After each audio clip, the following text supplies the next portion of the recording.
Estamos con un pequeño desfase entre lo que vamos hablando nosotros acá y lo que sale Ya. publicado. Yo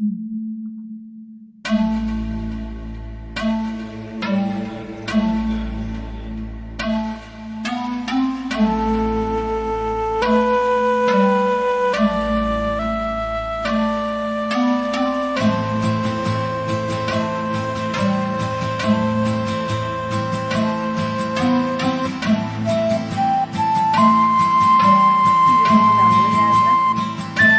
De las cocinas. Voy a silenciar el micrófono. Sí, vamos a iniciar. Silencio. Vamos a iniciar.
Hola, muy buenas noches, queridos amigos, queridas amigas, queridos colegas, queridos trabajadores y trabajadoras de la educación de Arica y Parinacota. Somos el movimiento pedagógico y gremial Manuel Guerrero Ceballos de la ciudad de Arica, de la región de Arica y Parinacota. Y hoy les traemos nuestro segundo programa, este programa llamado Impronta de Lucha. Así que esperamos que nos acompañen durante todo el programa, donde conversaremos de temas muy interesantes. Para iniciar, como todas, ya como lo hicimos la vez pasada y el día de hoy, traemos el siguiente mensaje que queremos que llegue a todos ustedes. Dice así: bastantes son las preocupaciones que tienen y tenemos las familias ariqueñas actualmente. La salud de nuestros círculos cercanos es sin duda la principal. El virus vuelve a atacar en una segunda ola, con cepas nuevas y con cifras alarmantes de muertes y contagios, de saturación del sistema hospitalario y del cansancio de los trabajadores y trabajadoras de la salud. Una gestión del gobierno de Sebastián Piñera errante y poco prolija, que ha sido tomada incluso como ejemplo por prestigiosos medios de comunicación internacional, como el Washington Post, el New York Times, The Telegraph y el The Guardian, para graficar justamente lo que no hay que hacer al crear falsas sensaciones de seguridad con respecto al proceso de vacunación, criticando las medidas de apertura de fronteras en noviembre, y los permisos de vacaciones en el periodo estival. Fue gracias a esto que pudimos observar la nula autocrítica del ministro París, que las catalogó prácticamente como campañas de desprestigio y falsa información, diciendo literalmente, abro comillas, hoy día curiosamente el Washington Post y el New York Times, ambos se ponen de acuerdo, parece para transmitir esta noticia. Esta noticia no es verdad. Tenemos derecho a estar orgullosos de los trabajos que hacen nuestros funcionarios de la salud. Si eso causó una falsa sensación de seguridad, eso es lo que hay que revisar. Evadiendo de esta manera el ministro París, como ha sido su estilo, cualquier responsabilidad en las alzas de las cifras de esta pandemia gracias a las medidas de la cartera que él lidera. En el ámbito económico, el propio Banco Mundial habla de la caída a nivel de vulnerabilidad social de más de 2 millones de chilenos y chilenas. Señala que el ingreso per cápita cayó alrededor de un 40% en los hogares en donde al menos una persona perdió su trabajo. Sabemos que las y los trabajadores más afectados por la crisis económica y la pandemia son los trabajadores informales. Y sobre todo afecta a las mujeres, profundizando de esta manera las brechas de género. Mientras que por otro lado, la revista Forbes da cuenta de cómo le fue a los multimillonarios chilenos, en donde vemos a la familia Luxich aumentando su patrimonio en más de 12.500 millones de dólares en el periodo de un año, o la fortuna del mismo presidente Piñera, que se estima en más de 2.900 millones de dólares. Incluso este mismo aumentó en 2,3 puntos porcentuales sus fideicomisos ciegos, que más parecen tuertos. Otra clara muestra de la desigualdad presente en nuestra sociedad, y todo esto en medio del debate del impuesto a los súper ricos, impuesto negado con dientes y uñas por la derecha servil al empresariado. Sobre los bonos de gobierno se siguen manteniendo una nebulosa sobre ellos, puesto que siempre estos resultan entorpecidos, engorrosos y con la famosa letra chica. Hay poca confianza de la ciudadanía en ellos. El tercer retiro de un 10% de los fondos de la AFP pareciera convertirse nuevamente en el salvavidas para miles de familias de Chile. Pero nuevamente vemos a la derecha entorpeciendo el proceso y al gobierno amenazando a llevar la iniciativa al Tribunal Constitucional, que desde el último tiempo se ha convertido en una tercera cámara legislativa o derechamente en una nueva junta de gobierno. La discusión sobre un verdadero royalty a la minería del cobre, que dicho sea de paso ha registrado altos precios históricos en la Bolsa de Metales de Londres, también se observa como una medida que traería recursos frescos para una renta básica universal.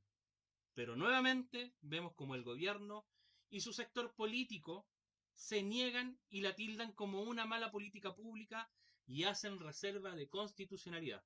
¿Para ir después a dónde? Al Tribunal Constitucional.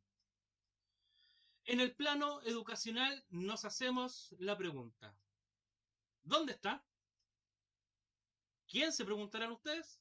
Bueno, hablamos del ministro de Educación, Raúl Figueroa, que ha desaparecido mediáticamente en medio de la crisis sanitaria que estamos viviendo. Son alarmantes las cifras de niños, niñas y adolescentes contagiados con COVID-19, donde se han registrado casos fatales, muy dolorosos para la familia y también para el país. Además de la aparición mediática del SIMS, asociado a este segmento etario que ha sufrido del contagio del coronavirus. Es evidente la irresponsabilidad e indolencia del ministro de Educación, que insiste en las clases presenciales, ante lo cual se hace necesario que las comunidades educativas sean resguardadas por una ley que establezca que éstas pueden realizarse solo en los territorios que se encuentran en fase 4 o 5 del plan paso a paso, lo que significa que existe control total de los riesgos que conlleva la situación de pandemia. Más aún, si consideramos que en nuestra región apenas el 40% aproximadamente de la población ha sido vacunada. El ministro Figueroa, en un discurso engañoso, señaló que las comunidades educativas serían resolutivas en cuanto a regresar o no a clases.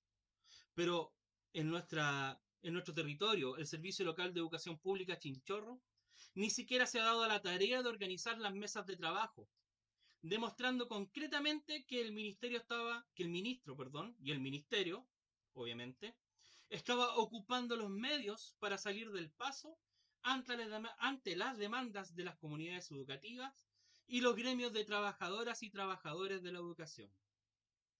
Durante este periodo han sido muchos los casos en que estudiantes desertan o quedan rezagados de sus estudios por no tener las condiciones mínimas para acceder a las clases virtuales, evidenciando una vez más que la batalla principal en el país es contra la desigualdad social, flagelo insostenible para el Chile que deseamos millones de compatriotas y que el Mineduc no ha sabido o no ha querido ayudar a mitigar. Resulta muy preocupante la acusación que se ha conocido a través de las redes sociales en nuestra ciudad sobre la no aplicación de los debidos protocolos por contagios de COVID en establecimientos educacionales de la comuna de Arica. Y resulta igual o más preocupante que estas denuncias sean en el establecimiento educacional en donde el actual presidente territorial del Colegio de Profesoras y Profesores cumple funciones como director de este. Lamentablemente, las y los docentes en tiempos de agobio por teletrabajo, que dicho sea de paso no cuenta con la debida regulación en el estatuto docente, no contamos actualmente con un presidente gremial que muestre sensibilidad ante las necesidades y demandas de los maestros de la región y que sea una voz activa. De hecho, ni siquiera se ha manifestado en su rol en ningún lado. Pese a esto, asumimos el deber y el derecho de organizarnos y de representarnos como profesoras y profesores, en conjunto con todos los trabajadores y trabajadoras de la educación. Es por esto que como impronta de lucha, programa del movimiento pedagógico y gremial Manuel Guerrero Ceballos, en su segunda edición estamos al servicio de quienes necesiten expresarse, denunciar y demandar, ya que no todos los espacios comunicativos se centran en la mirada regional y desde la perspectiva de los y las trabajadoras de la educación. Esto es impronta de lucha.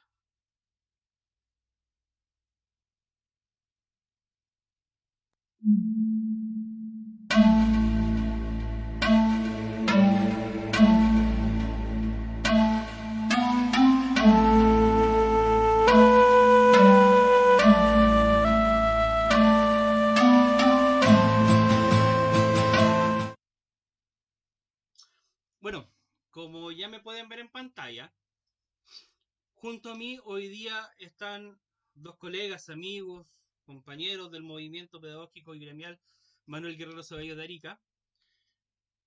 Presentamos a la educadora de párvulos, Cecilia Bravo Blandnich. Hola Cecilia, muy buenas noches.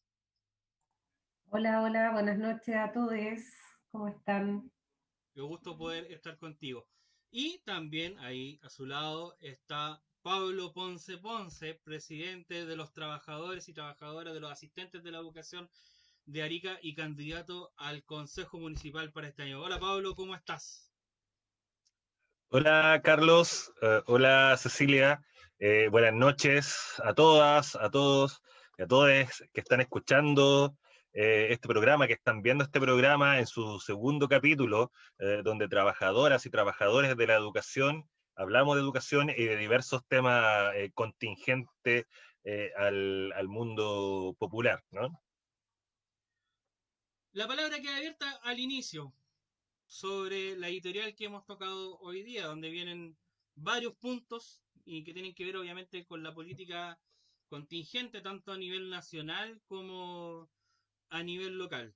¿Cómo han visto la semana? ¿Cómo han dado la semana, compañeros, amigos, dentro de lo que han podido ver y centrándonos en esta pequeña editorial? Ya vamos a ir con nuestra invitada del día de hoy, una invitada muy especial, muy querida por nosotros, así que ahí está a la guaite, esperándonos para que la presentemos. Así que, En Cecilia, Pablo, bambalinas.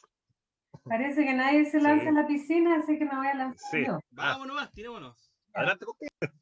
Mire, con respecto a cosas que se han mencionado en este editorial, quisiera destacar dos aspectos que yo creo que van a profundizar ustedes en los otros, así es que me quiero detener en dos puntos que tienen relación con los niños, niñas y adolescentes de nuestro país, que muy bien mencionaba Carlos, el ministro ha insistido permanentemente en el retorno a clase, retorno seguro, como les gusta a ellos ponerles apellidos, sin ni siquiera visibilizar cómo han sido afectados los niños, niñas y adolescentes por esta pandemia en nuestro país. Y ahí me gustaría dar unas cifras que he estado recogiendo y que no se conocen, porque aunque digan ellos los niños primero, claro, podríamos decir los niños primero, pero primero ¿para qué? ¿Para hacer carne de cañón? ¿Para estar expuestos a un virus letal? ¿Para que ellos puedan cumplir con su normalidad? Acá en Chile han fallecido 81 niños, niñas y adolescentes por COVID. Esa es la cifra que maneja el MinSal.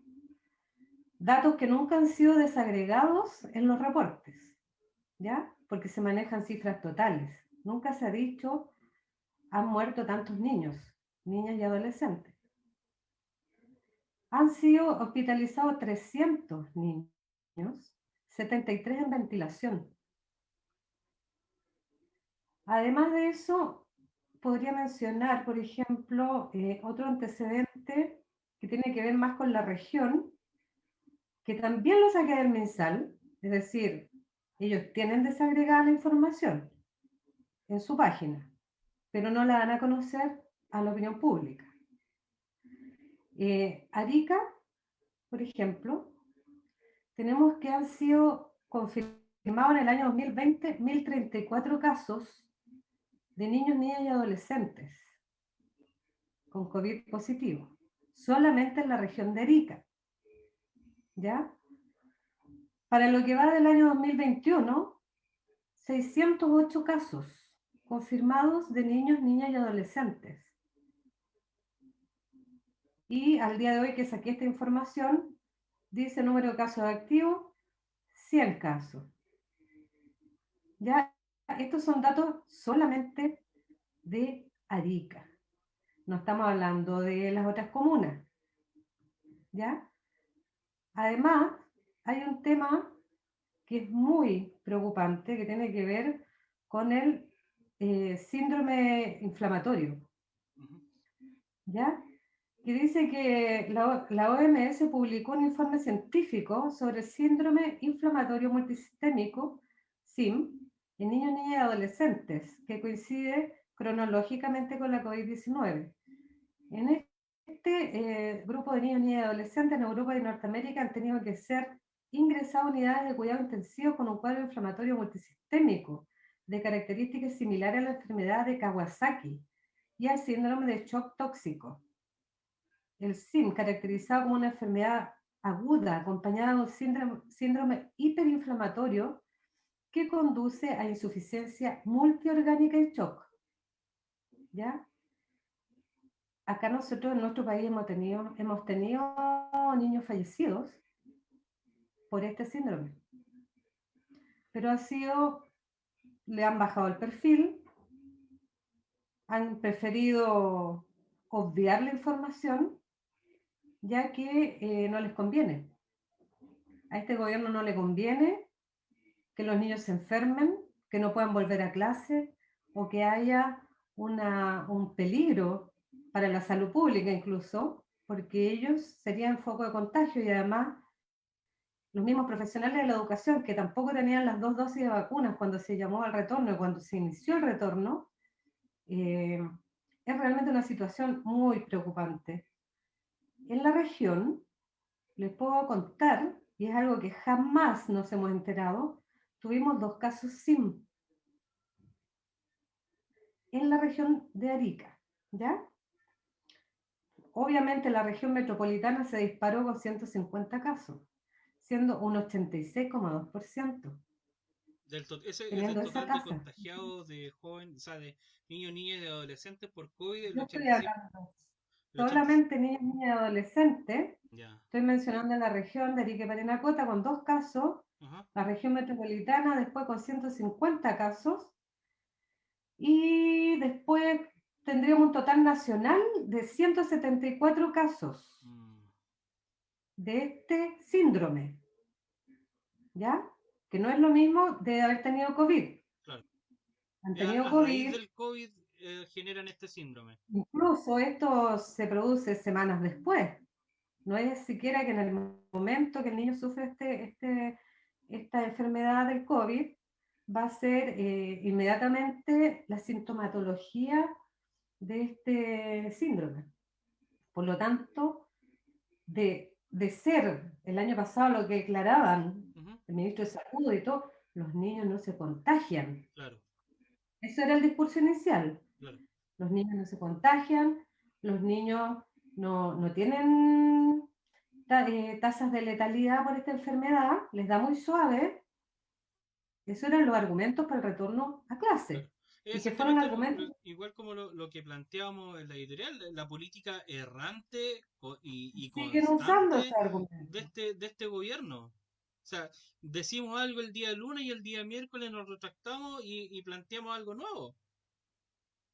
E incluso ni se retractan ni tienen un sentido de autocrítica porque muchas veces siguen haciendo nomás en la marcha y van tapando con otras noticias lo que dejaron atrás, porque por ejemplo el ministro de Educación está desaparecido, después que está en primera línea y con todos los otros que lo apoyaban detrás para fortalecer un poco el discurso, pero vemos que ahora está desaparecido el ministro, ¿cierto? Claro. Bueno, eso eran algunas cifras que yo quería poner en la mesa para que veamos la gravedad de la situación para nuestros niños, niñas y adolescentes. Y lo otro que quería mencionar, porque relacionas tú en tu editorial, es cómo ha afectado a las mujeres la pandemia.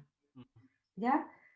Según la CEPAL, ¿ya? Que es el panorama social de América Latina, la crisis económica ha impactado la inclusión femenina en el mercado laboral fuertemente. Hemos retrocedido 12 años.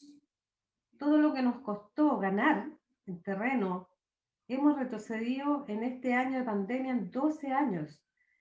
¿Qué quiere decir? Que se redujo el empleo en un 18,1% y una salida de la fuerza de trabajo de un 15,4%. ¿Ya?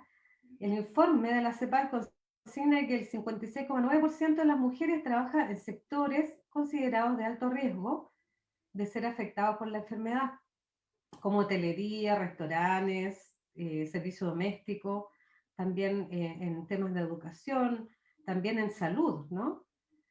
Y que ha tenido una caída, Chile ha tenido una caída de 46,3%, uno de los países donde más ha impactado este tema de la baja de empleos y la salida del mundo laboral de muchas mujeres. Y estas mujeres no han vuelto a buscar trabajo.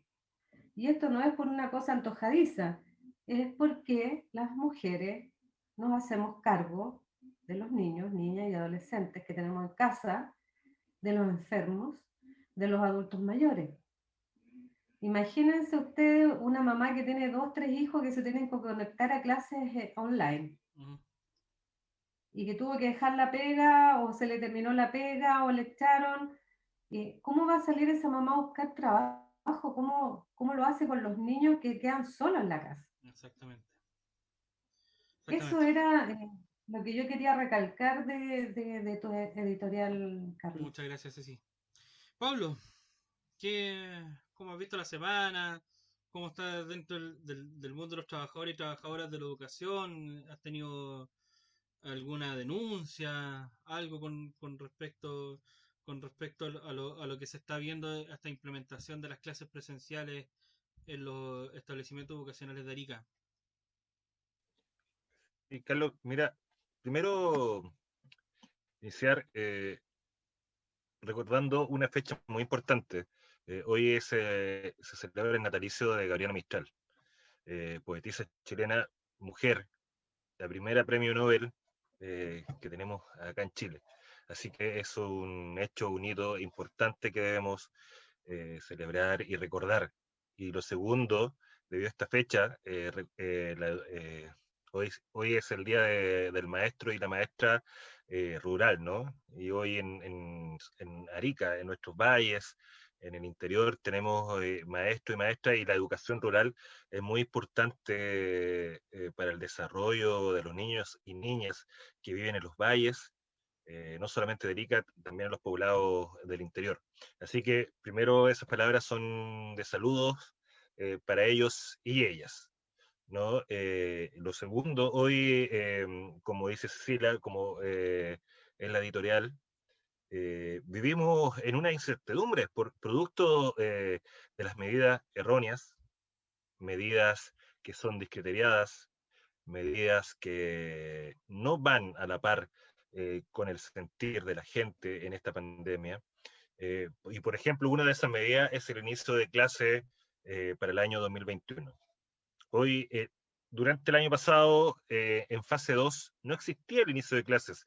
A partir de la fase 4, los establecimientos educacionales, los sostenedores, solicitaban la autorización al servicio, al Ministerio de Educación y a la autoridad sanitaria para iniciar las clases. Hoy es en fase 2. Es decir, todo esto va cambiando y solamente hay vacunado el 40% de la población acá en Chile. Producto de esto se han eh, producido contagios y hoy hemos sido testigos durante estos días el alza de contagios, más de 8.000 contagios diarios a nivel nacional, y Arica no es la excepción, ¿no? Él vive la misma realidad del país. Hoy muchos expertos dicen que el porcentaje que tiene los test positivos que se hacen por el examen están sobre el 14%, y eso es un indicador que las cosas van mal, que no van en buen camino.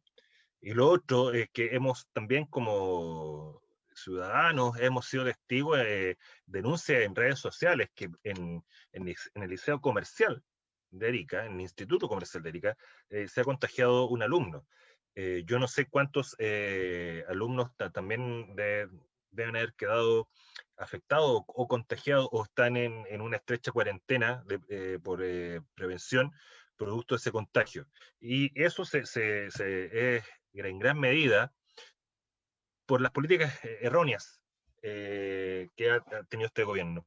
Hoy también hemos sido testigos, como dice Cecilia, aquí la CEPAL ha dado una cifra donde la gran cantidad de cesantes que se ha producido acá en Chile son mujeres, y muchas de ellas son jefas de hogar que llevan el sustento a su familia, a sus hijos, a sus hijas, y Forbes muestra que aquí el gran empresariado chileno, el que ha crecido más, es decir, cuando nosotros los trabajadores y las trabajadoras decíamos que la crisis no lo paguen los trabajadores y las trabajadoras, producto nuevamente, las políticas erráticas de este gobierno, hoy los empresarios son los que han ganado más.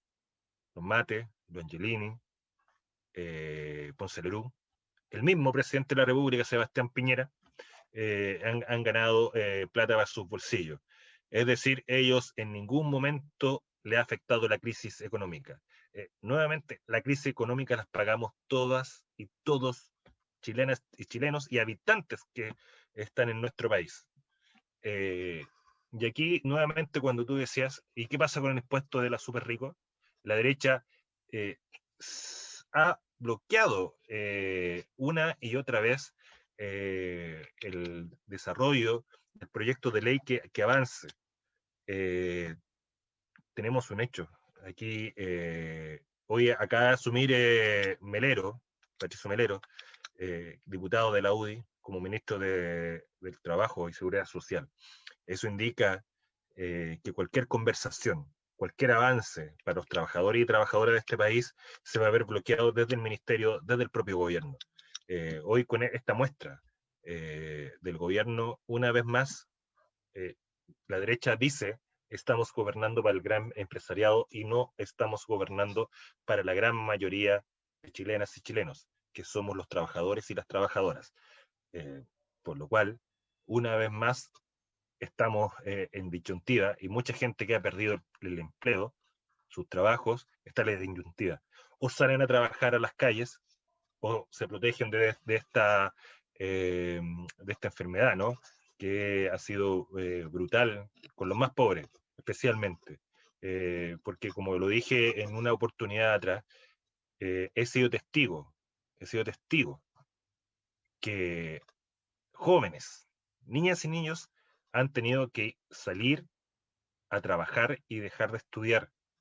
¿Por qué? Porque sus papás, sus mamás han perdido el empleo y ellos se han transformado en el sustento del hogar.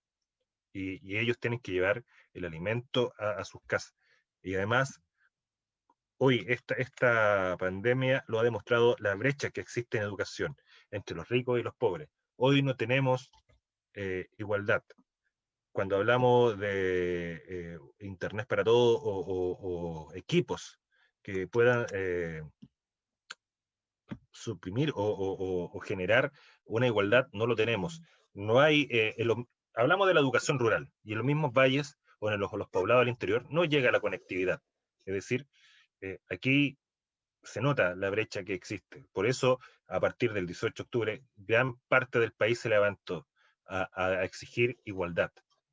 Pero también nosotros fuimos conscientes y sabíamos que esto iba a venir y nosotros no solamente el 18 de octubre estuvimos en las calles, estuvimos desde antes, peleando por derechos igualitarios entre los trabajadores y las trabajadoras, donde los derechos no se pasaran a llevar y nosotros pusimos en la defensa de ellos y ellas. Y que aquí, como trabajadores organizados, aquí la Central Unitaria, todos los gremios que están en la Central Unitaria afiliados, exigieron al ministro de Educación que las clases no debían iniciarse este 2021, cosa que este gobierno hizo oídos sordos. Y como tú lo dices, el ministro hoy no se encuentra por ningún lado. Es decir, la irresponsabilidad de llevar adelante el ministerio, su cartera, no lo está cumpliendo. Yo creo que este gobierno, como lo han dicho varios actores, ha sido nefasto para los intereses del pueblo, para los intereses de los chilenos y las chilenas, porque los pobres siguen siendo más pobres y los ricos, que son unos pequeños números, siguen siendo más ricos. Y por eso que no quieren acceder al impuesto de los súper ricos, un 2,5% por una sola vez. En Estados Unidos estamos viendo que el actual presidente que asumió hace como 2 meses está subiendo el impuesto a los súper ricos de un 21% a un 28%. Sí. Imagínense, Estados Unidos, que estamos hablando del país más capitalista más grande, ¿no? Claro. Y acá en Chile estamos hablando de un 2,5% del impuesto a los súper ricos, Carlos. Exactamente, mira, sobre estos temas que estamos conversando, quiero invitar ahora y vamos a presentar a nuestra invitada el día de hoy. Ella gestora cultural, de profesión trabajadora social, eh, férrea defensora de los derechos humanos, de los de los derechos sexuales y reproductivos de las mujeres. Tiene una trayectoria súper importante. Nuestra invitada es candidata a la convención constituyente. Y también acá la vamos a invitar para que comente lo que estuvimos, lo que hemos estado conversando. Así que le damos la más cordial bienvenida a Carolina Videla Osorio. Carolina, querida compañera, amiga, ¿cómo estás? Buenas noches. Hola, querido Carlos, Pablo, querida Chichi, qué gusto estar acá. Les doy las gracias por la invitación, los saludo con mucho afecto, con mucho cariño. La verdad es que esta pandemia nos tiene a todos con ganas de abrazarnos hoy más que nunca, ¿no? Yo pienso que nos toca organizar la gran e histórica fiesta de los abrazos cuando esto en algún momento amaine y nos liberemos un poco de este encierro. Bueno, muchas gracias por permitirme estar en este programa Impronta de Lucha del movimiento Manuel Guerrero, este movimiento pedagógico y gremial que además desarrolla un trabajo importante para fortalecer el gremialismo y también hablar de los temas que son fundamentales en el ámbito de la educación y cómo este país tiene que cambiar la lógica, esta lógica neoliberal en la que pone todo, ¿no? Así es que, bueno, eso y de verdad han tocado temas que son fundamentales, así que me gustaría que, no sé, pues de qué le gustaría que yo me planteara porque tengo anotado todo aquí. De Sí, verdad, son temas todos fundamentales, no hay ninguno menos importante que otro. exactamente. Sí, mira, Carola, acá, bueno, la idea es tener una conversación en torno a estos temas. Acá, para no copiar, no tenemos pantalla, sino que tenemos un micrófono abierto. ¿Ya? Así que, adelante, Caro. Como te decíamos, estás invitada acá para poder comentar esto, eh, que tiene que ver con la editorial y otros temas que ahí vamos a tocar en los minutos que vienen. Súper. Mira, bueno, respecto a la editorial, tantas cosas que plantear. La Chichi, Pablo, bueno, Chichi con cariño, ¿no? La Cecilia Bravo, pero compañera de tantos años, ¿no? Se han tocado temas aquí y estoy concuerdo con mucha de la reflexión que cada uno y cada una hace en en referencia a la editorial, ¿no? Yo quisiera tal vez plantear para no reiterar un poco mirando por qué estamos viviendo todo esto, ¿no? Ustedes han hecho un análisis respecto de lo que está ocurriendo. A mí me gustaría aportar respecto de por qué estamos viviendo todo esto, desde el punto de vista que nos permite hacer el análisis con la mirada que tenemos. Y yo pienso que una de las cosas principales tiene que ver, eh, bueno, obviamente el modelo que a nosotras nos rige, ¿no? El modelo neoliberal en este sistema patriarcal, además, pero además, junto con aquello, tiene que ver con la desidia de este gobierno, con la desidia respecto de, y la soberbia también para poder abordar esta crisis de salud, esta pandemia que ha suspendido al planeta en su conjunto, ¿no? Esta lógica de sentirse orgullosos, hoy escuchábamos al peor presidente, como yo le digo, eh, orgulloso de lo que están haciendo, ¿no? Esta autocomplacencia que se viene dando desde el inicio, diciendo que estábamos preparados desde que casi antes de que la OMS declarara la pandemia, ¿no? Em, entonces, eso ha generado una errática comunicación pandémica, ¿no? Y la población lo que vive finalmente es la fatiga social respecto de todo aquello. Esta errática comunicación pandémica que entrega una sensación errática también de seguridad en la población. Por ejemplo, tuvimos el fin de semana pasado, se supone que íbamos a quedarnos todos muy bien guardados y guardadas en nuestras casas. Eh, pero sin embargo vimos la televisión, que además se preocupa de estar ahí mostrando eh, solo lo que pasa en la metropolitana, cómo antes del mediodía o al mediodía tuvieron que levantar los cordones sanitarios porque el tema se les escapó de las manos, ¿no? Obviamente aquí también hay una responsabilidad social, hay una responsabilidad de la ciudadanía, pero quiero explicarlo bien para que no se entienda otra cosa. Esa explosión de salir de la gente ya más de un año además encerrada tiene que ver con esta errática comunicación pandémica, donde la gente piensa, o sea, si tienes a un ministro de educación que sigue manteniendo estudiantes de manera presencial en los establecimientos escolares y no los sacas de su discurso por una tosudez, ¿no? Porque yo, la verdad es que no puedo comprender que él no comprenda la peligrosidad de aquello. Porque además la infraestructura que tienen las escuelas de este país no están habilitadas ni adaptadas para poder enfrentar esta distancia de la cual se habla. Se vacuna a una parte de la población y no a los niños. Bueno, hay toda una serie de incongruencias que se han venido dando. Pero también tiene otro elemento importante y que es la invisibilización que el gobierno hace desde un principio respecto del rol fundamental y la importancia que tiene la sociedad civil organizada para poder desarrollar gobernanza.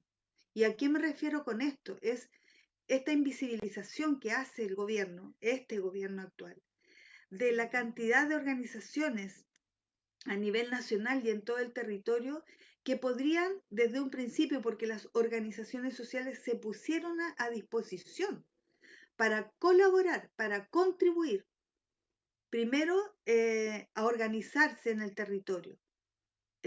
Veíamos una cantidad de organizaciones incluso elaborando mascarillas. ¿Se acuerdan que primero nos decían que no se podía usar ningún tipo de mascarilla más que tal?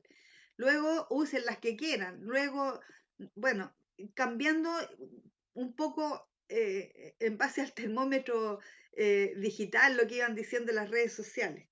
Entonces, esta invisibilización del rol de la sociedad civil organizada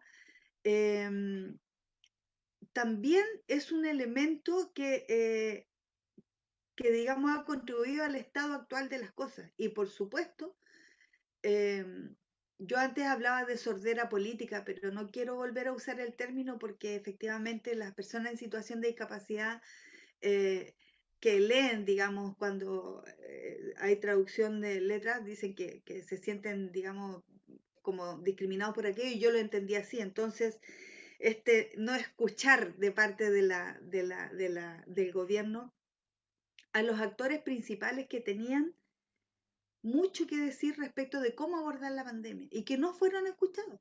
Las mesas técnicas COVID estaban hechas, pero no cumplían el rol, ¿no? Entonces, son una serie de elementos que hoy nos tienen en el estado actual de las cosas y que además no sabemos cómo va a ir evolucionando esto.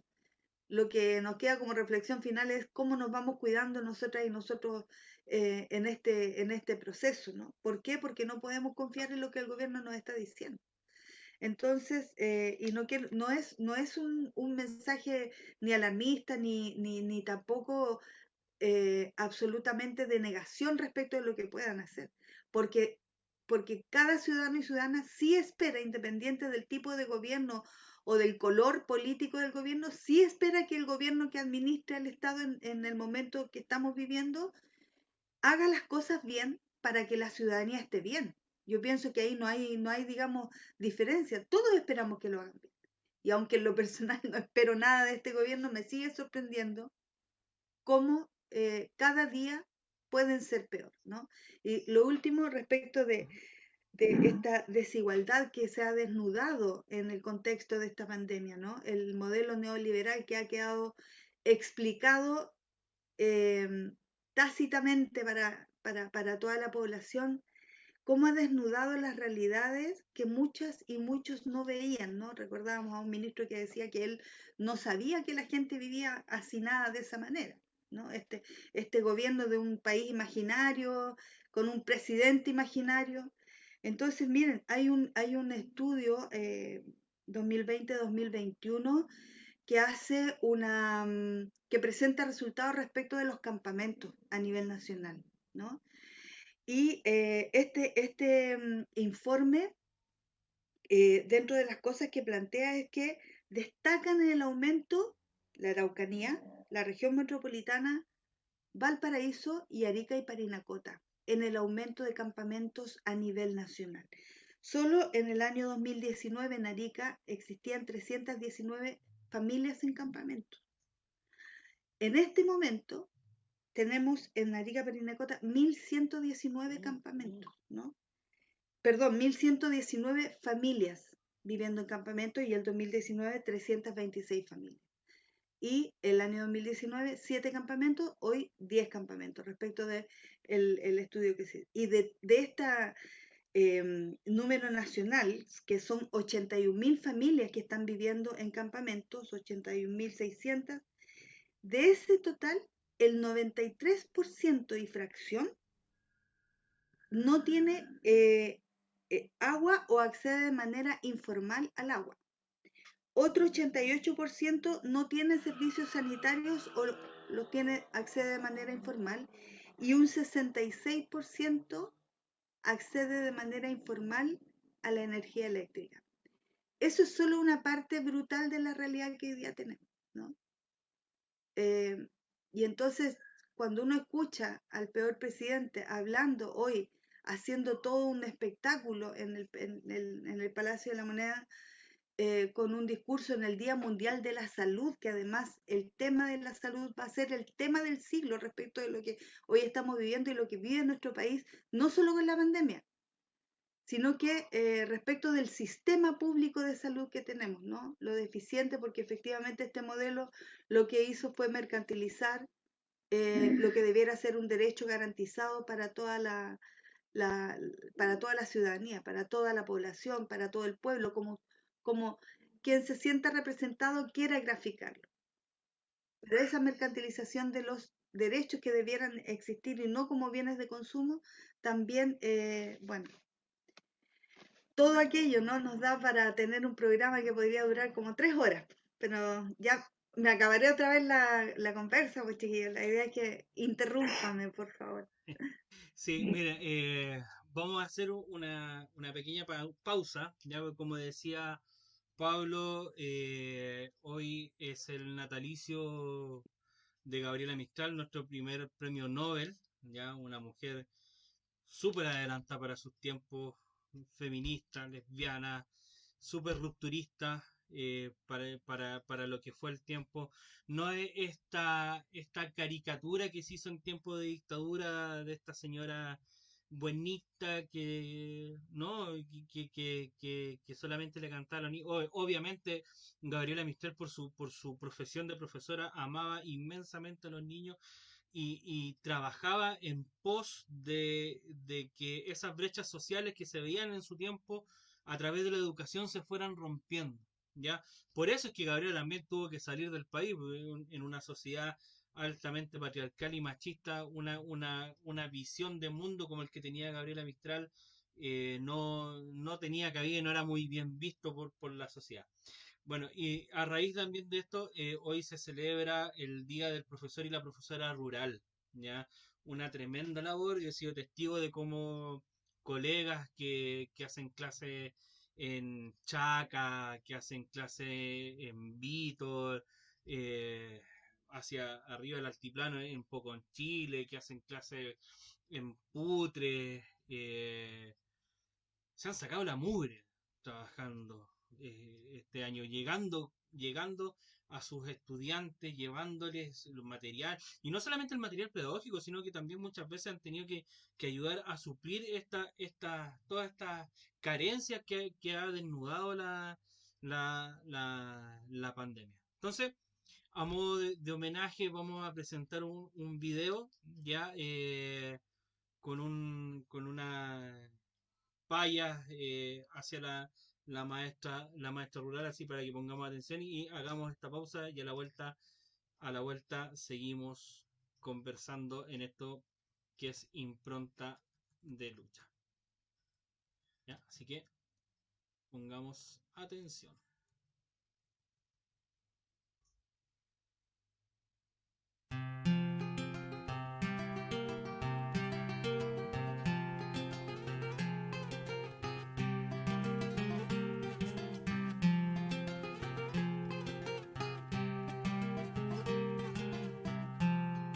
Hasta el último rincón de nuestra patria dorada llegó una mujer tan noble a regalar esperanzas, a cumplir con su destino de inculcar buscar las enseñanzas, no importando muchas veces qué lugar o qué distancia, lo que vale en su misión, sembrar saber en el alma.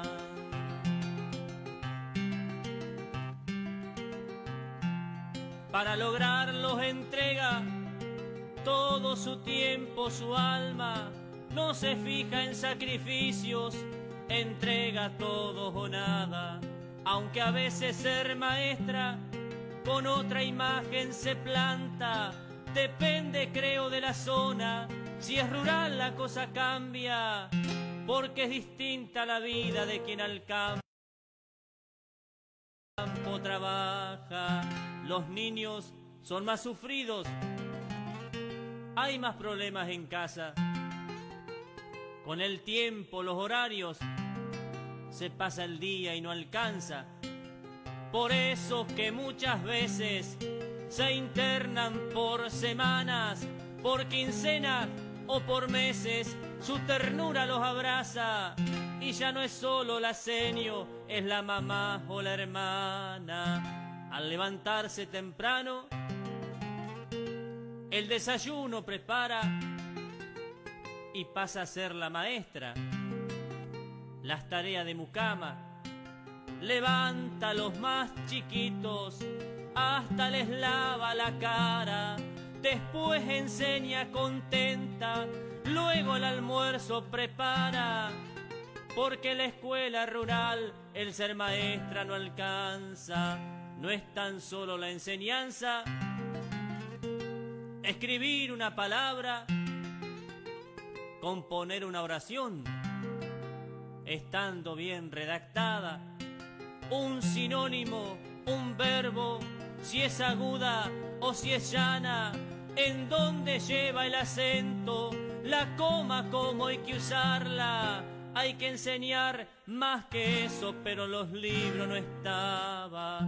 Cómo trabajar la huerta, cómo tender una cama, cómo bordar una ropa, cómo tejer una lana, a calcular una cuenta, a redactar una carta, porque hay que aprender de todo, lo que se aprende no alcanza.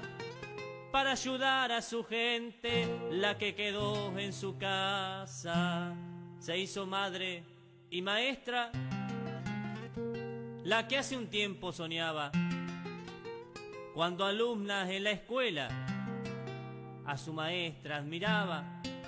Algunas en su carrera estuvo tan dedicada que entregó toda su vida sin pedir a cambio nada.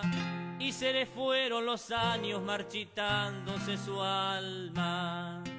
Por eso, maestra rural, sos de la patria espada con la que lucha el gobierno para ganar 1000 batallas. Y aquel que su alumno fuera en esa escuelita santa sabe que fue una mujer. Madres, amigas, hermanas, la mujer que todo diera sin pedir a cambio nada.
veíamos que el problema de la delincuencia y de los hechos de violencia y de sangre van lamentablemente en aumento.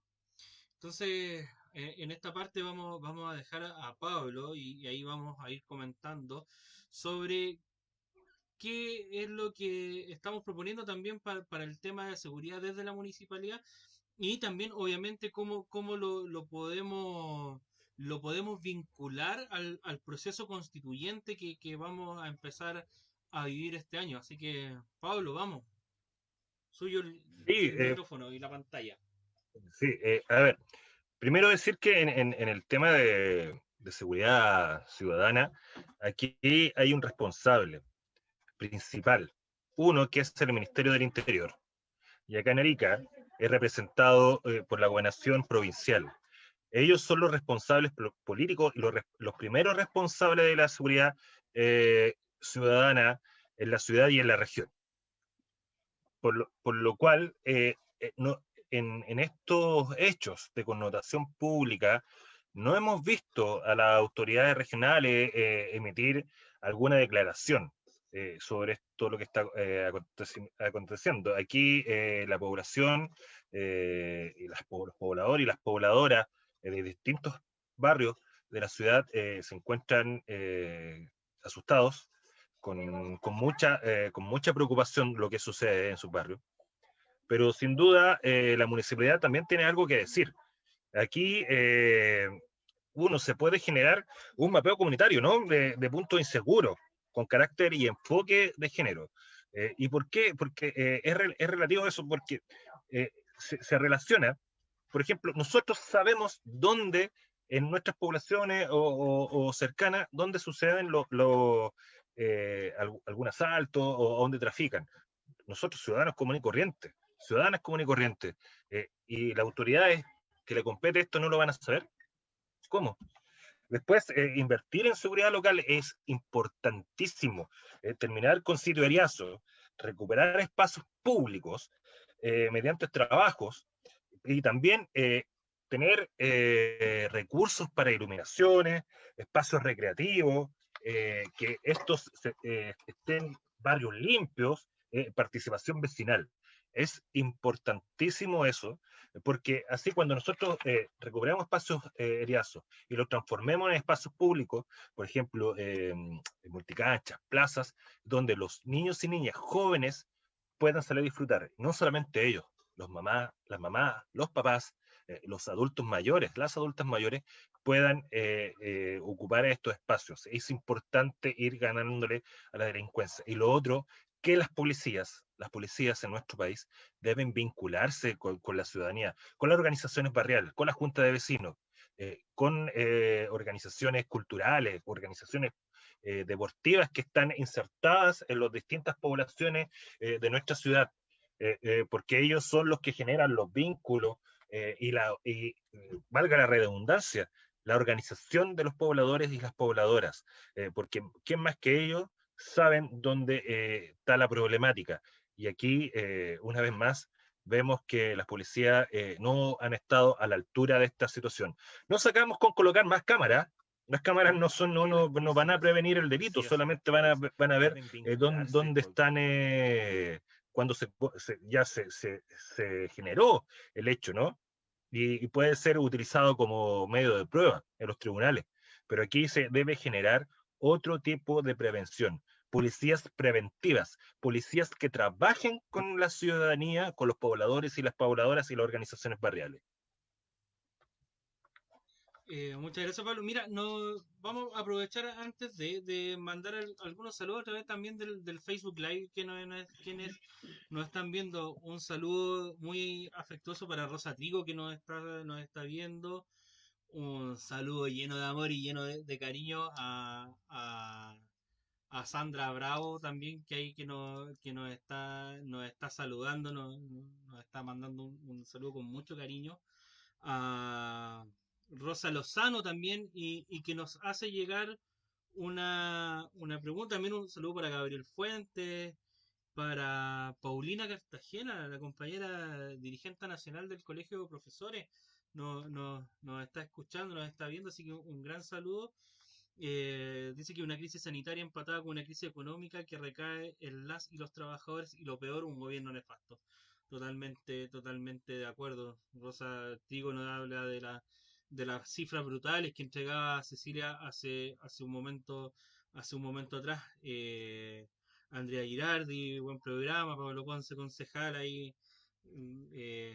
Pedro Lozano también nos manda muchos saludos, Javier Oneto, dice que Pablo Ponce, gran dirigente de la educación para los trabajadores, ahí Rosita Tigo dice sin miedo, Carolina Herrera, Carolina Videla, constituyente. Y nos llega una pregunta, dice Pablo No Ponce, me una ande pregunta. cambiando el nombre, pues, Sí, oiga. sí. Perdón, querida amiga. Tantos años conocí y te cambio el nombre ahora. Mira. Buen perfume, buen Buen perfume. perfume, sí. Sí, Es verdad, es es verdad. verdad, es verdad. Es digno de la Carolina Videla, gran categoría. Eh, ya voy a leer la pregunta que se me pierde entre tanta pantalla que tengo acá. Dice, una pregunta, ¿la famosa mesa de trabajo en educación funciona o no? Y si funciona, es una estructura que sirve para resguardar el derecho a la educación de los y las estudiantes. La vamos a bajar ahí por un ratito más porque ahora estamos viendo el tema de seguridad. Así que Rosita Lozano le dejamos ahí en la pregunta al Pablo para que prepare su respuesta. Carolina, Cecilia, con respecto a lo que dice Pablo, ha sido lamentable lo que ha estado sucediendo en nuestra ciudad. ¿Qué políticas podríamos implementar?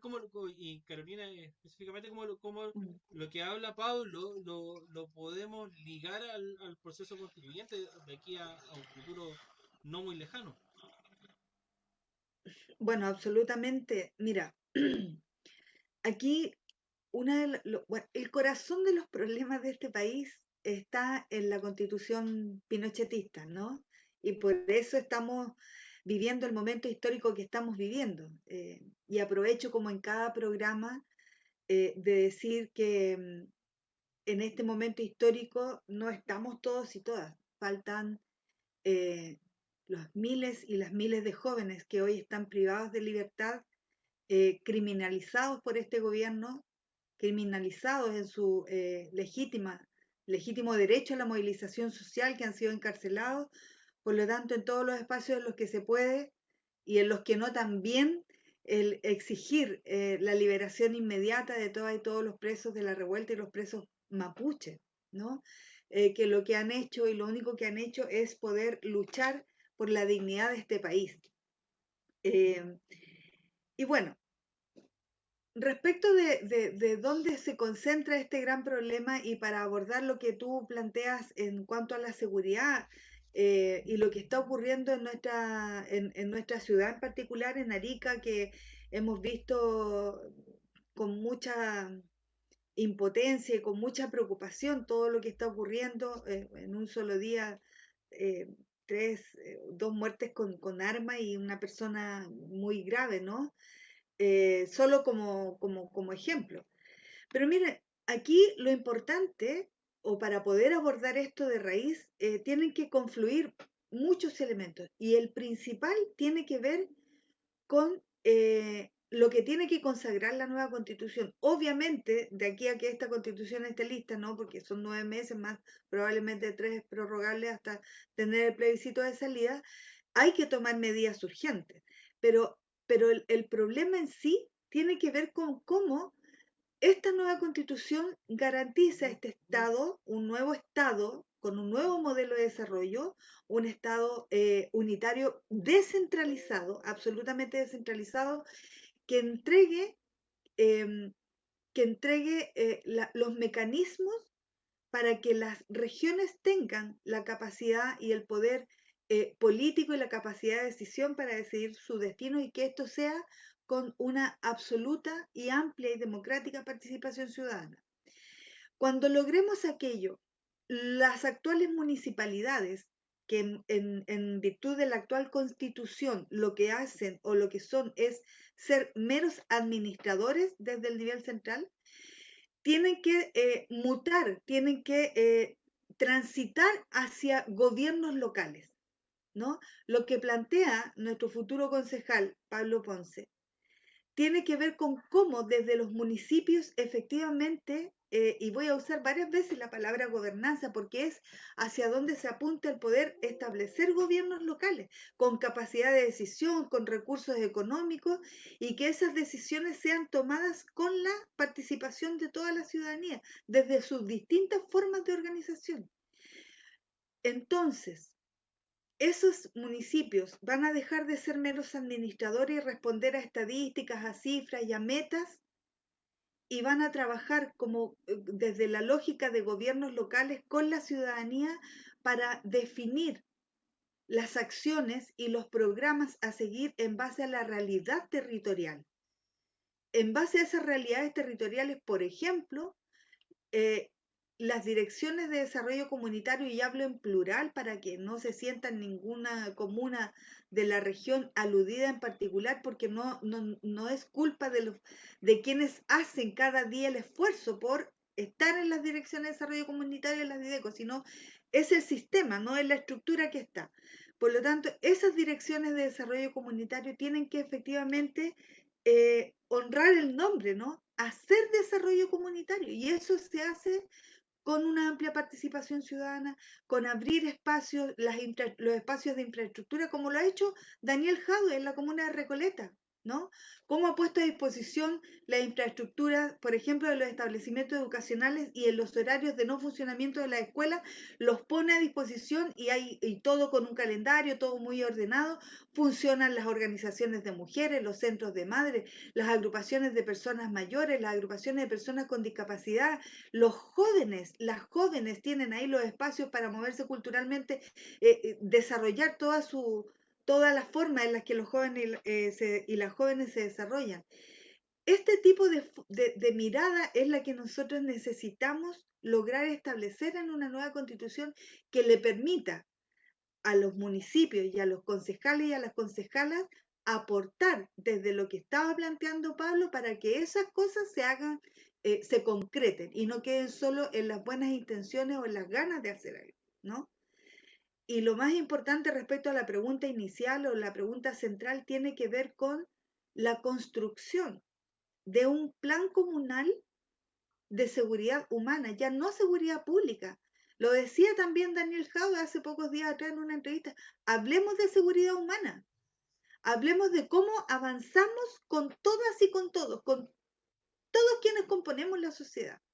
Trabajadores, trabajadoras, las mujeres que cuidan al interior de la casa y que trabajan sin remuneración, los jóvenes, las niñas, los niños, las niñas, las personas que están a cargo de la limpieza de la ciudad, los que están a cargo de las áreas verdes, los que están a cargo de todo lo que mueve una ciudad, los que están a cargo del turismo, los que están a cargo de cultura.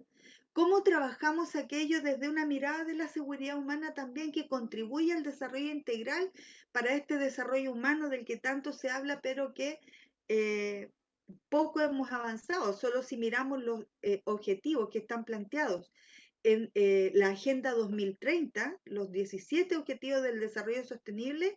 Si hoy si hoy nos sacamos al pizarrón como país, la verdad es que va a ser bastante frustrante ver los avances efectivos de los informes anuales que el país tiene respecto de cómo alcanzar esos 17 objetivos, ¿no? Me quedaría con eso por ahí en este ratito, para que la Chichi también. Sí, obvio. Cecilia. Bueno, en todo caso, ustedes lo han dicho todo y son los políticos acá y los especialistas en estos temas, pero yo realmente lamento el estado en que se encuentra la seguridad de nuestro país en general. Y bueno, en Arica nosotros tenemos un grave problema, que es que el tirano Pinochet introdujo las drogas duras en Arica, justamente para enajenar a la población, ¿no? Para que nadie piense, para que nadie disienta, para que nadie tenga ideas propias, en el fondo, ¿cierto? Y Arica antes de eso era otra ciudad, después de eso empezó a cambiar, y yo creo que mucho de lo que se puede cambiar es a través de la educación y la prevención. ¿ya? Curar es peor que prevenir. Es mejor prevenir que curar, es verdad ese dicho. Porque cuando la persona o el niño, niña, adolescente cayó en la droga, es mucho más difícil que salga y además que no existen tantas opciones para esa persona de poder recuperarse, porque para que haya cupo en un centro, para que se quiera internar, para que es un temazo, realmente un problema que ya es muy difícil de abordar. Y eso lleva a delincuencia. Lamentablemente, este tema del uso, abuso de drogas duras lleva a la delincuencia, porque los jóvenes, los chicos se van viendo con la necesidad de tener el dinero, la forma de adquirir la droga, porque una droga terriblemente dependiente químicamente y que los hace hacer cualquier cosa, o sea, se olvidan de hijos, mamás, hermanos, todo, o sea, todos los valores al tacho de la basura por una droga que es terrible. Yo creo que muchas de las cosas que están pasando hoy en día acá en Arica también son producto de lo mismo. Hay narcotráfico, hay al parecer bandas instaladas, hay ajuste de cuentas, cosas muy extrañas que están pasando en la ciudad, que basta ver los últimos meses nomás. Una joven que estaba dentro de un auto, la balearon, no sé cuántos balazos, murió, y lo que pasó ahora en la población Juan Noé. Yo me crié en la población Juan Noé y tengo los mejores recuerdos de mi infancia, porque nosotros éramos todos libres, tranquilos y jugábamos todo el día en la calle, en el pasaje. Y todos los vecinos salían, conversaban, eh, jugábamos a la chaya, al cuncurumeme, al caballito de bronce, tantos juegos, se me cayó el carnet, tantas cosas hermosas de la infancia en esa población, que era una población segura, ¿ya? Porque los papás abrían la puerta y los niños jugaban afuera. Ahora ha cambiado mucho, entonces yo creo que tenemos un gran desafío también los profesores en términos de educación y prevención. Creo que es un gran tema que nos convoca a todos desde la educación inicial, desde que el niño es de 2 años, porque menor obviamente se puede influir porque ellos ven modelos a seguir, ¿no? Cuando son bebés. Pero más grande ya tú le puedes ir dando contenido que tengan que ver con la prevención del cuidado del cuerpo, de qué cosas le hacen mal a una persona, por qué una droga o qué es una droga, efectos que tiene, todo eso se puede ver a través de juegos, actividades, talleres, y bueno, cuando son más grandes también, pues un tema importante es la autoestima, cómo potenciamos a nuestros niños, niñas y adolescentes en nuestros colegios, en nuestras escuelas, con las herramientas que tienen los profesores y a pesar de que sean limitadas las herramientas a veces, sobre todo en educación pública, yo creo que ahí es donde la vocación del profesor o de la profesora puede hacer realmente un cambio, ya sea para bien o para mal. Si es una buena profesora, un buen profesor, que realmente quiera sacar adelante a esos niños teniendo herramientas o no pedagógicas, teniendo o no materiales, va a influir en la vida de un niño, de una niña, de un adolescente. Lo va a sacar de una situación, lo va a ayudar a ver más allá, a ampliar su horizonte, a ver que la vida es posible y ser un modelo a seguir también, porque el profesor y la profesora, la educadora, el educador son modelos para nuestros niños, niñas y adolescentes. Somos modelos, somos más importantes que la mamá y el papá, porque si tú llegas a la casa y dices, no, tú estás equivocada, la profesora dijo, o la tía dijo, o sea, más vale la palabra nuestra a veces que la de los propios papás. Es así la importancia. Entonces yo creo que es una gran labor, un gran desafío para todos nosotros poder trabajar esos ámbitos en la prevención, fundamentalmente. Exactamente, yo creo que, a ver, complementando lo que han dicho ustedes, obviamente la educación, el deporte y la cultura son ejes principales si nosotros queremos combatir la delincuencia, queremos combatir la drogadicción, el ganar los espacios, el volver a ganar los espacios con cultura, con deporte, es importante. Y por eso yo creo que también la próxima constitución debe asegurar el ingreso y el acceso a la educación, a la cultura y al deporte también. Eh, Acá cuando nosotros hablamos de gestión municipal, venimos especialmente nosotros, venimos con un sistema que ha demostrado tener frutos, que ha demostrado tener ganancias con respecto a la recuperación de espacios. O sea, utilizar la infraestructura de los establecimientos vocacionales para ponerlo a disposición de la comunidad hasta las 10 de la noche, incluyendo los sábados, incluyendo los domingos, ha sido gestión del alcalde Jado en Recoleta y ha rendido fruto el tema de la universidad popular.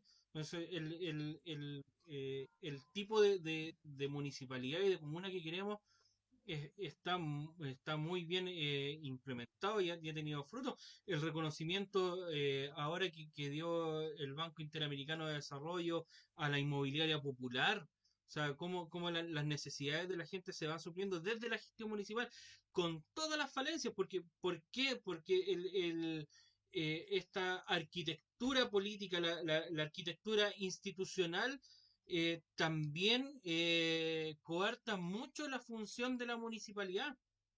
Coarta mucho. Mucho se critica que dónde está el alcalde, que las calles están inseguras, que hay mucha delincuencia. Eso es función del Ministerio del Interior y de las policías. O sea, mientras tengamos a 200 policías, a 1000 policías cuidando una estatua y no en las poblaciones. Ojalá, yo veía imágenes de hace algunos días, el despliegue policial impresionante en la Alameda, con estos carros blindados,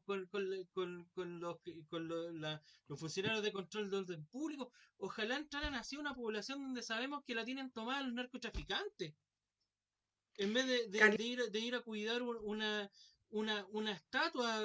O sea, las prioridades que debemos establecer. Por lo tanto, no sé, me quedan esas inquietudes. Sí, Carolina. Sí, es que quería hacer un alcance justamente respecto a lo que tú dices y de todo lo que estamos hablando en en estos últimos minutos que estábamos conversando, Ujú. que tiene que ver con, mira, la Chichi dijo algo súper importante, ¿no? En el periodo en que se introdujo la droga en este país Ujú. y particularmente en esta ciudad, ¿no? Que fue en dictadura. Y no fue azaroso, bueno, además de querer enriquecerse como se enriquecieron, ¿no? Con el tráfico de la droga, eso también tuvo un fin político. Y ese fin político fue disociar la organización, meter la droga en los jóvenes, en la población, disociar, para romper la organización, para romper la orgánica, para romper la unidad de la gente y destruir los sueños de los jóvenes. Por eso la droga es un inhibidor social, ¿no? Así como la impunidad es un inhibidor de democracia, la droga es un inhibidor social. Entonces, si uno se pone a mirar un poquito más, dice, bueno, pero efectivamente, con todo lo que se invierte en inteligencia en este país, ¿de verdad las Fuerzas Armadas no saben desde dónde sale o cómo ingresa la cantidad de droga que ingresa en este país y cómo se va distribuyendo? Y por otro lado, y con esto termino yo, respecto de las Fuerzas Armadas y el rol que juegan en el desarrollo del país, porque el tema no es que desaparezcan las Fuerzas Armadas de un país o las policías de un país. El tema es cuál es el rol que juegan en una sociedad, ¿no? Las Fuerzas Armadas actualmente, como está concebida esta constitución, que además establece o radica la soberanía en la nación, ¿cierto? Y tus deberes como ciudadano son cuidar los valores patrios, defender la patria, defender, como hoy día defienden las Fuerzas Armadas, en el espacio de la Plaza de la Dignidad, lo que quedó donde estaba este monumento que hoy tanto cuidan, ¿no? Con tanto celo. Entonces, la lógica en esta nueva constitución tiene que efectivamente establecer unas Fuerzas Armadas que además son por esencia obedientes y no deliberativas, deben claramente regirse desde los derechos humanos y el derecho humanitario como su pilar fundamental de actuación. Terminar con la lógica del enemigo interno, la doctrina de seguridad interior del Estado o nación nacional, y la regulación orgánica de estas Fuerzas Armadas tienen que ser por ley y no por ley orgánica constitucional como hoy día están concedidas. En definitiva, hoy día las Fuerzas Armadas lo que son el custodio de esta actual constitución, y así es como debemos entenderlo para poder efectivamente cambiar y hacer que estas Fuerzas Armadas sean las que contribuyan también a esto que estamos hablando en este momento. Eso quería decir que... Carlos, Gracias, Carlos. Sí, Pablo. Carlos, mira, sí, es importante también aquí señalar, hay una situación muy importante y que no solamente lo han dicho investigadores universitarios sobre algunas grandes fortunas que existen en nuestro país. Ujú. Esas grandes fortunas se hicieron en base al tráfico, y esto viene acumulado desde años. No solamente desde los años 90, te viene de los años 80, aquí cuando dicen que en dictadura no existió el narcotráfico, sí existió, hay investigación fidedigna, está en la literatura, está ahí para que los que puedan leer, y está hecho que grandes riquezas acá en Chile se han construido de esa manera, donde el lavado del dinero ha sido una de las principales herramientas para forjar esta fortuna.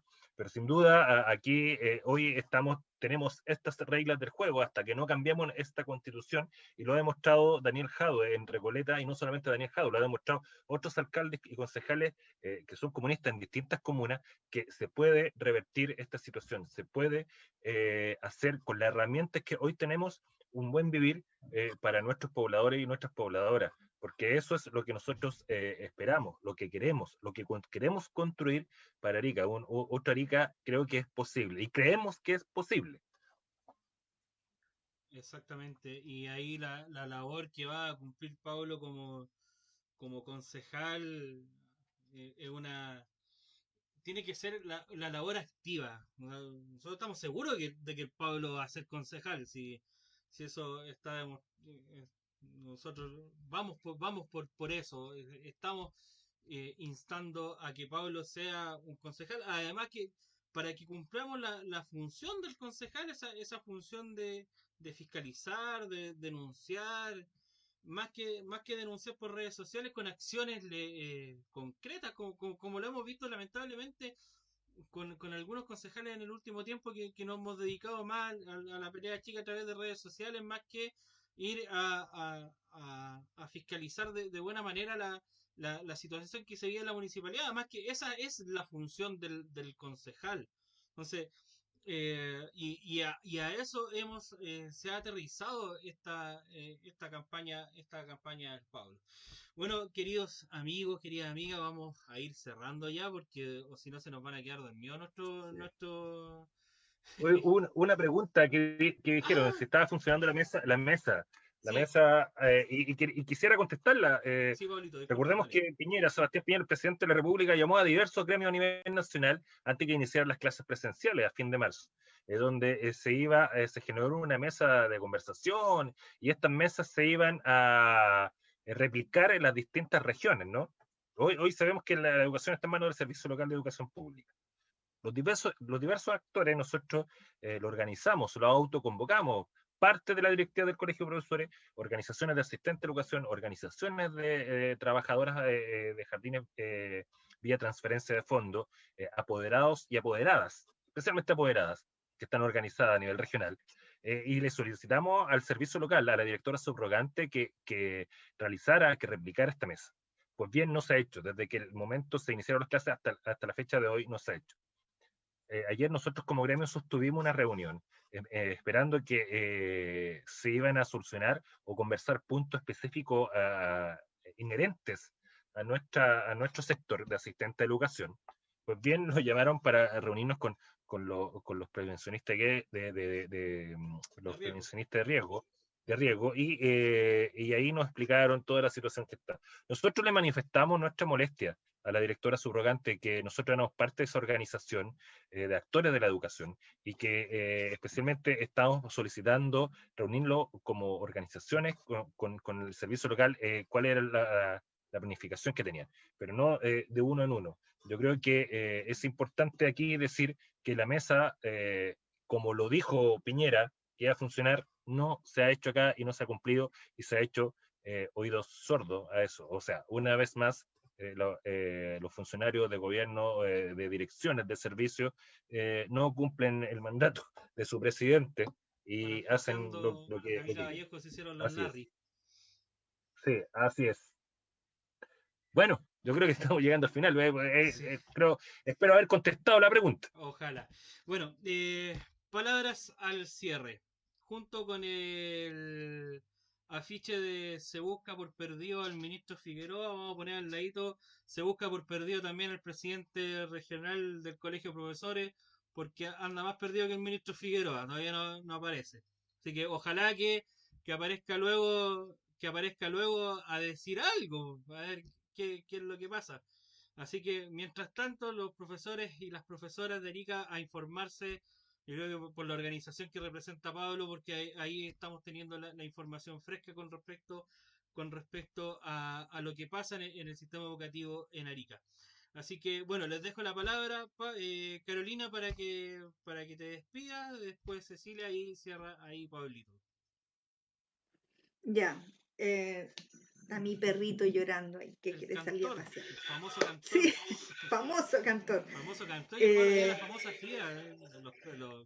sí, los vamos a sacar a pasear juntos en algún rato. Bueno, qué decir, chiquillos, yo agradecida del espacio, la verdad es que todos los espacios que nos permitan ir contando, ir exponiendo también, no lo que se nos ocurre a nosotros, sino lo que hemos ido recogiendo a lo largo de los años en el trabajo en el territorio, em, que nos hace mirar, ¿no? Ese Chile posible por el que estamos bregando con mucha fuerza, con mucho entusiasmo, con mucha alegría también, porque los dolores están, pero como lo dijimos en algún encuentro con compañeras y compañeros expresos políticos, no nos robaron ni la esperanza ni la alegría, porque si nos hubiesen robado aquello, ahí sí la dictadura nos habría derrotado. Por eso sonreímos, por eso tenemos fuerza, por eso tenemos mucho corazón para seguir adelante. Y bueno, decir que todos los días estamos recogiendo nuevos insumos, nuevas informaciones, decirles que ayer se presentaron los resultados de más de 1.200 cabildos, ¿no? El trabajo que hizo Unidad Social de recopilar todo aquello y luego con colaboración de 12 universidades a nivel nacional. Y una de ellas la tengo que nombrar porque tuvimos la posibilidad de contribuir en la Universidad de Tarapacá o para la Universidad de Tarapacá de manera absolutamente voluntaria, trabajar en todo lo que fue el aspecto metodológico del Cabildo Regional, y esta universidad también fue parte de estas 12 que ayudaron a sistematizar. Todo lo que quienes nos están escuchando, lo que dijeron en esos cabildos, está en esa sistematización, y está también ya digital disponible y es parte de lo que seguimos mirando para seguir construyendo esta nueva constitución. Me despido diciendo que el compromiso, que es lo único que puedo prometer, es el compromiso por alcanzar una constitución que erradique la soberanía en los pueblos, un Estado plurinacional, una constitución que sea apegada irrestrictamente a la defensa, promoción, ¿cierto? Y goce de los derechos humanos, el respeto de los derechos humanos, especialmente para poder construir infancias felices en este país. Esta democracia tiene una deuda tremenda e irreparable con la infancia vulnerada, pero podemos hacer que esto sea distinto y una constitución feminista que permita reorganizar la vida política, social, cultural, económica y ecológica de nuestro país. Así es que luchamos como Gladys, vamos sin miedo. Muchas gracias por recibirme en Impronta de Lucha. Gracias a ti, Caro, por estar ahí acá. La pantalla y el micrófono siempre va a estar a disposición tuya. Querida Chichi. Sus palabras Bueno. al cierre. Darle las gracias a Carolina por haber estado con nosotros esta noche, desearle el mejor de los éxitos en su carrera de candidata a constituyente. No me cabe duda que va a salir electa, que va a ser un gran aporte. Tenemos todas nuestras esperanzas puestas en ti para cambiar la constitución con la mirada que nosotros tenemos de lo que se tiene que cambiar realmente, que es en el fondo cambiar este modelo inhumano que nos tiene a todos sumidos nos tiene a todos secuestrados en esta trama de la derecha, de la ultraderecha y de los empresarios de Chile. Y en la misma línea que tú hablabas, Carolina, de no estamos todos, también quiero mencionar a todos aquellos héroes que cayeron en esta rebelión, que no están ya en este plano, y pedimos verdad, justicia por todos ellos, no a la impunidad, y también reparación para todas las familias y las víctimas de trauma ocular que están siendo abandonados una vez más por este Estado, invisibilizados, pero si en el extranjero, en un país vecino, a alguien le vuelan un ojo, las noticias se llenan de comentarios, pero nadie dice nada de los más de 400 traumas oculares que hay en nuestro país. Y libertad para los presos políticos y las presas y los presos mapuches. Muchas gracias, Chichi. Pablo, sus palabras al cierre, compañero. ¿Has muteado, Pablito? Sí. Bueno, agradecer a Carolina que estuvo aquí con nosotros, donde decirle a las ariqueñas, a los ariqueños, parinacotenses, y que ella no es de ayer, ella ha estado toda su vida luchando por una igualdad para todos y todas, una justicia, una democracia, una equidad para las chilenas y los chilenos. Ese camino lo lleva desde bastantes años, desde la época de la dictadura, pasando por los gobiernos de la concertación, pasando por el 18 de octubre, es decir, ella no nace de ayer en el 18 de octubre, nace desde mucho antes en las reivindicaciones históricas y políticas de nuestro pueblo, por lo cual creemos que ella va a estar en la Asamblea Constituyente, en la Convención Constitucional, representándolos a todas y a todos, y agradecer a Cecilia, a estar junto con ella en este programa, y a Carlos, y decirles que a cuidarse, a protegerse entre todos nosotros, porque los contagios no han dejado de aumentar. Arica no es diferente a la realidad de todo Chile, por lo cual, una vez más, a cuidarse y a protegerse a todas y a todos. Muchas gracias, Pablo. Bueno, yo me despido, me sumo a las palabras de Pablo, a los agradecimientos a Carolina. Sé que en Carolina vamos a tener una tremenda constituyente, porque sabe, porque ha estado, porque estuvo, está y va a estar. Así es, Carolina. Y en Pablo vamos a tener un gran concejal, porque él también estuvo, está y va a estar. Acá tenemos la sandía calá. Vienen probaditos los compañeros acá. No son ningún aparecido ni ningún invento después del 18 de octubre. Así que a cuidarse mucho, chiquillos, que el coronavirus está atacando fuerte. La cepa chilena, Sebastián Piñera, está atacando fuerte. Así que a cuidarse, y el distanciamiento tiene que ser con ellos, ¿ya?